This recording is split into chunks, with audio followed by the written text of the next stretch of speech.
Hey there, it's great to have you join me to talk about managing data retention in Microsoft 365 workloads because trust me, it's a game changer for any of us who are constantly swamped with emails, documents, and various other data elements crammed into our daily work. Microsoft 365 stands out like a beacon, holding various workloads like Exchange Online, SharePoint, Teams, and OneDrive, and keeping them in check is super important, you know. Imagine your inbox, your document libraries, your teams, all of it. Managing data retention can really boost things to the next level. When we are dealing with these workloads, it's like we are the captains of a massive data vessel, navigating through seas of information. And just like every captain, it's our responsibility to make sure that our ship, which holds our critical data and assets, stays afloat for the periods that we need it to, without wasting space or getting caught in the doldrums of data hoarding. So, how do we go about this? By creating and defining data retention policies that strike the perfect balance between legal compliance and operational needs without burying ourselves in endless emails or taking up more cloud real estate than what we need. It's about being strategic with the data we keep while making sure not to run dry. You get what I'm saying? I'll walk you through setting up these policies across your workloads in a step-by-step that feels natural, almost like chit-chat. Firstly, let me tell you, the Exchange Online is like that bustling city hub where every email zips around, and that's where a lot of retention policies are set to play out. So, when an email arrives, we as IT folks need to decide, do we want it hanging around for years or just a month? It's not just about deciding, though. We also need a rule engineer in us because we got the Exchange Planner and we can set up these policies which act as the traffic laws for our data. How cool is that? We program these rules and just like that, we see emails hanging around or vanishing based on our policy settings. I'm sharing my tricks and I trust it'll feel like we're just talking about it because it shouldn't be this complex, right? Now for SharePoint, think of it as a grand old library where documents reside. It's about setting permissions and the life cycle for these documents. Okay.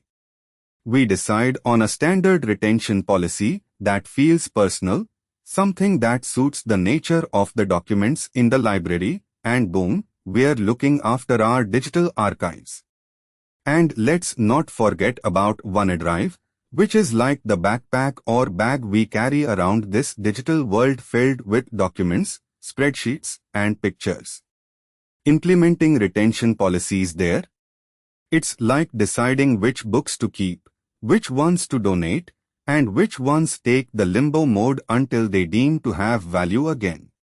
Speaking of Teams, it's the social hub. So we've to ensure messages and files just live as long as they need to, not too long, not too short. Like a good party, where everybody leaves when they're ready, and nothing gets stuck in limbo. To get this ship under the retention policies sail, we also need a dash of compliance and a pinch of cost, because hey, we don't want to hit any legal issues or have storage bills skyrocket. By defining our retention policies, we are not just following rules, we are sculpting our digital footprint in a way that makes sense for our business, legally speaking, and fiscally speaking.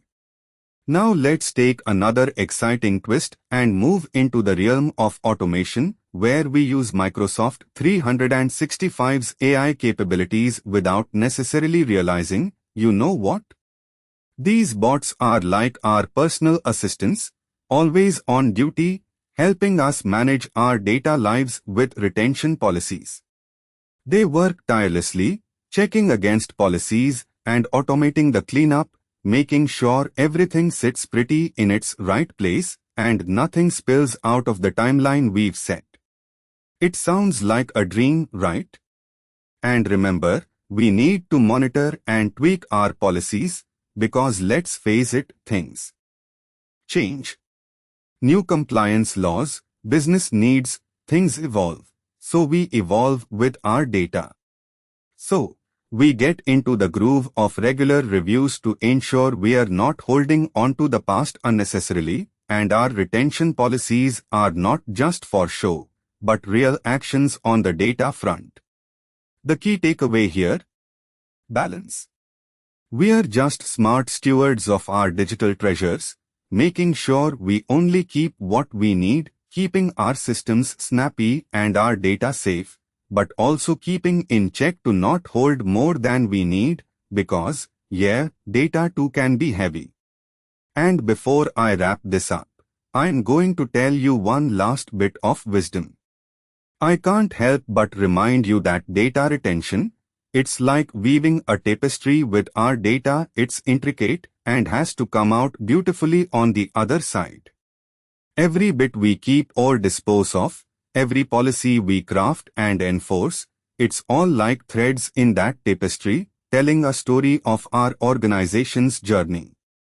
Hey, by the way, if you want more insights like this, where else can you get me? You should visit neeraj.qz.io and subscribe to TechLab. I'm always churning out more to help out folks like you navigate through these digital seas. Cheers, pal.